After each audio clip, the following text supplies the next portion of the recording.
اللہ ताला की कुदरत का मुजाहरा हर जगह नजर आता है, खास तौर पर जब वो हमें मुश्किल हालात से निकाल कर उरूज की तरफ ले जाता है। ऐसे में हमें कुछ खास निशानियां नजर आती है। जब अल्लाह हमें मुश्किलात से निकालता है तो हमें सब्र का फल मिलता है। ये सब्र हमें मजबूत बनाता है और हमारे ईमान को मजीद पुख्ता करता है। रब से जड़ने के सफ़र में पिल पिल की आजमाइशें हैं, पिल पिल की रुकावटें हैं। अगर इस दुनिया में जीना इतना आसान होता तो फिर वो अल्लाह इसे आजमाइशों की जगह क्यों कहता।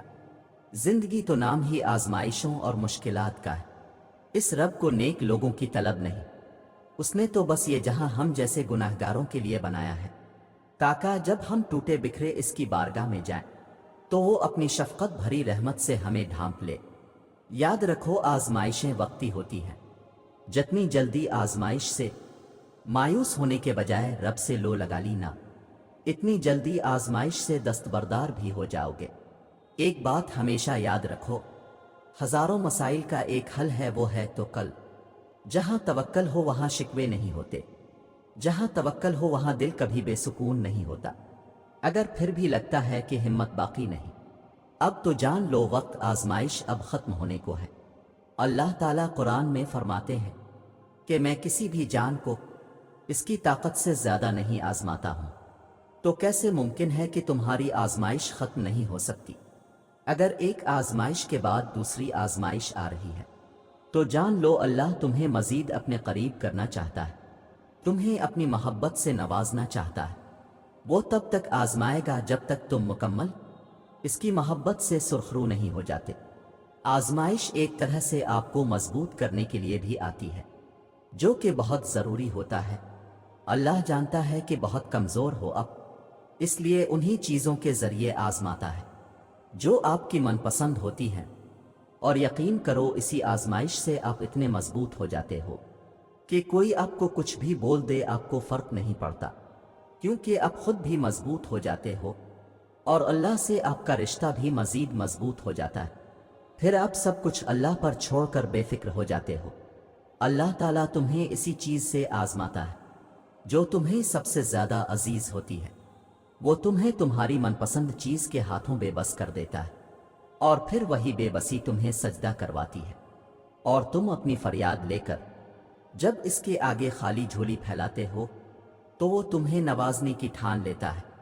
नामुमकिन अल्लाह के लिए कभी भी कुछ नहीं होता, वो मुमकिन तुम्हारे लिए बनाता है। और फिर तुम जब मांगने का तसलसल नहीं तोड़ते हो ना, तब वो भी तुम्हें देने का वसीला बना रहा होता है। तुम अपनी मर्जी से दुआ नहीं करते हो, बल्कि अल्लाह तुम्हारे दिल में दुआ का ख्याल डालता है, क्योंकि वो तुम्हारी चाहत पर बहुत पहले से राजी होता है। आजमाइशें तो बस एक बहाना होती है, बस तुम्हारे हाथों के दुआ में उठने की देर होती है और नसीब मोड़ दिया जाता है। याद रखो, मुश्किलात के बाद जब हम उरूज की तरफ बढ़ते हैं तो हम इस रहमत को ज्यादा महसूस करने लगते हैं।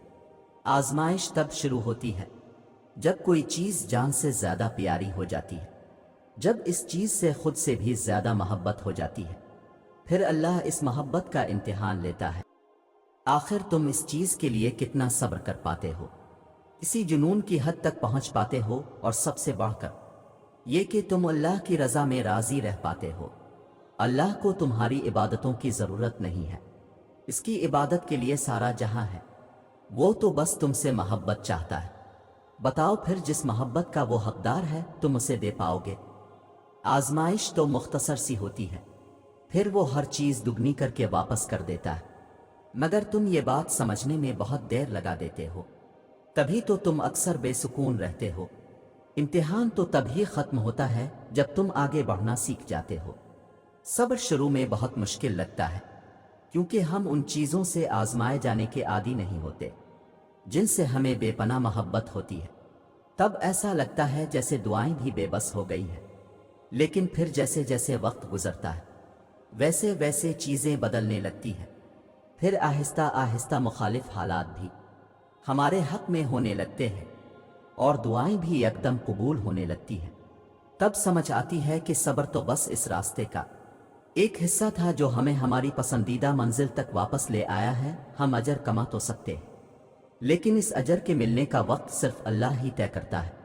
صبر صرف امتحان ہوتا ہے، ایسا امتحان جس کے بعد سب کچھ آپ کو ویسے ہی واپس لوٹا دیا جاتا ہے جیسے آپ سے لیا گیا تھا۔ تو آپ اللہ کے لینے پر صبر کر لیں، اللہ آپ کو دینے پر راضی ہو جائے گا۔